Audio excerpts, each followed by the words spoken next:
السلام علیکم ورحمۃ اللہ وبرکاتہ۔ ناظرین، ہم حاضر ہیں آپ کی خدمت میں نبی اکرم صلی اللہ تعالیٰ علیہ وسلم کی نسبی طہارت اور آپ کی خاندانی شرافت کو لے کر۔ ناظرین، ہمارے اگلے ایپیسوڈ میں آپ نے سماعت کیا تھا کہ قرآن سے نبی اکرم صلی اللہ علیہ وسلم کی نسب کی طہارت کیا ہے اور اس تعلق سے مفسرین کرام نے کیا فرمایا ہے۔ اس ایپیسوڈ میں ہم آپ کو نبی اکرم صلی اللہ تعالیٰ علیہ وسلم کے اقوال سے یعنی احادیث سے یہ ثابت کریں گے کہ آپ صلی اللہ علیہ وسلم کی نسبی طہارت کیا ہے۔ اس سلسلے میں ہم سب سے پہلے بخاری شریف کتاب المناقب میں حضرت ابو ہریرہ رضی اللہ تعالیٰ عنہ کی ایک روایت اس سے پیش کرنا چاہتے ہیں۔ وہ فرماتے ہیں، حضرت ابو ہریرہ رضی اللہ تعالیٰ عنہ کہ نبی اکرم صلی اللہ علیہ وسلم نے ارشاد فرمایا، بعثت من خیر قرون بنی آدم قرنا فقرنا حتی کنت من القرن الذی کنت فیہ، یعنی بنی آدم کے طبقات اور زمانے گزرتے رہے یہاں تک کہ مجھے اس طبقے میں بھیجا گیا جو سب سے بہترین تھا۔ امام فخر الدین رازی نے اس امر کی تائید میں حضور صلی اللہ علیہ وسلم کی اس حدیث مبارک سے استدلال کیا ہے۔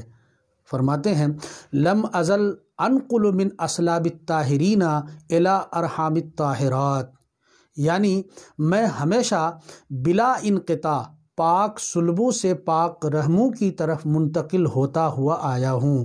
یہ حاوی للفتاوی میں موجود ہے۔ اس سلسلے میں ایک حدیث اور بھی ہے جس کو امام ترمذی نے ابواب المناقب میں نقل فرمایا ہے۔ ایک مرتبہ کچھ لوگوں نے اس باب میں کوئی غلطی کی۔ حضرت عباس رضی اللہ تعالیٰ عنہ نے بارگاہ رسالت میں آ کر اس کا ذکر کر دیا، جس پر حضور صلی اللہ علیہ وسلم نے فوراً لوگوں کو حاضر ہونے کا حکم دیا اور نسبی طہارت کی اہمیت کو واضح کرنے کے لیے آپ خصوصی طور پر منبر پر تشریف فرما ہوئے اور فرمایا، بتاؤ میں کون ہوں؟ سب نے بیک زبان عرض کیا، انت رسول اللہ، یعنی آپ اللہ کے رسول ہیں۔ حضور نے ارشاد فرمایا کہ انا محمد بن عبد اللہ بن عبد المطلب، ان اللہ خلق الخلق فجعلنی فی خیرہم ثم جعلہم فرقتین فجعلنی فی خیرہم فرقتا ثم جعلہم قبائل فجعلنی فی خیرہم قبیلتا ثم جعلہم بیوتا فجعلنی فی خیرہم بیتا وخیرہم نفسا۔ اس کا ترجمہ یہ ہے کہ میں محمد بن عبداللہ بن عبد المطلب ہوں۔ بے شک اللہ تعالیٰ نے مخلوق کو پیدا فرمایا، پھر جو بہترین مخلوق تھی مجھے اس میں رکھا۔ پھر اللہ تعالیٰ نے مخلوق کے اس حصہ کو دو گروہ میں تقسیم کیا، جو بہترین گروہ تھا مجھے اس میں رکھا۔ پھر اللہ تعالیٰ نے اس گروہ کو قبائل میں تقسیم کیا، جو بہترین قبیلہ تھا مجھے اس میں رکھا۔ پھر اس قبیلے کو گھرانوں میں تقسیم کیا، جو بہترین گھرانہ تھا مجھے اس میں رکھا۔ سو میں ذات اور گھرانہ دونوں اعتبار سے سب سے بہتر ہوں۔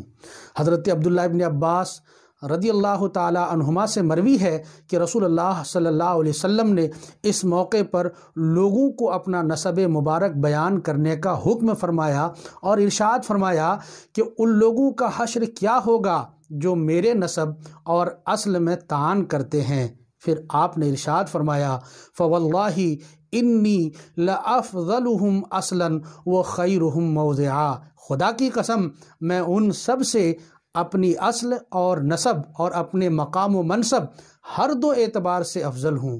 معلوم ہوا کہ حضور صلی اللہ علیہ وسلم کے نسب مبارک میں آپ کے جملہ آبائے اطہار اور امہات طاہرات میں سے کسی پر بھی زبان طعن دراز کرنا اور ان کی عزت و تکریم کے خلاف کوئی بات کرنا براہ راست حضور صلی اللہ علیہ وسلم پر طعن کے مترادف ہے اور آپ کی ناراضگی کا سبب ہے۔ اس ارشاد کا سبب یہ تھا کہ میرے نسب مبارک میں طعن ناقابل برداشت ہے۔ جب قدرت نے مجھے ایک منفرد نسب عطا کیا ہے جو چاند کی طرح روشن اور سپیدہ سحر کی طرح اجلا اور پاکیزہ ہے، تو پھر اس کے بارے میں ذرا سا طعن بھی بہت بڑا گناہ ہے۔ حضور صلی اللہ علیہ وسلم نے اس فرمان سے واضح کر دیا کہ کوئی گھرانہ اور کوئی خاندان نسبی طہارت پاکیزگی اور نورانیت کے حوالے سے کوئی ایسا نہیں جو میرے نسب کا مقابلہ کر سکتا ہو۔ یہ وہ سلسلہ عالیہ ہے جس میں خیر ہی خیر ہے اور ہر طرف نیکی، شرافت، شریعت مطہرہ کی پابندی اور اخلاق و کردار کی بلندی ہی نظر آتی ہے۔ ہر مخلوق، قوم، گروہ، خاندان اور برادری سے سراپا خیر کو چن لیا گیا ہے۔ اس لیے ہر جگہ اور ہر طبقہ میں وہی لوگ نظر آتے ہیں جو مقبول بارگاہ عزتی اور منتخب روزگار ہیں، جن کی سیرت و کردار پر انگلی اٹھائی نہیں جا سکتی ہے۔ ناظرین، ہم آپ سے درخواست کرتے ہیں کہ آپ ہمارے اس ویڈیو کو ضرور شیئر کریں، لائک کریں اور ہمارے چینل کو سبسکرائب کریں۔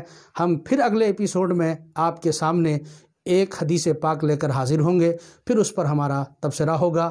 تب تک کے لیے دیجیے اجازت۔ السلام علیکم ورحمۃ اللہ وبرکاتہ۔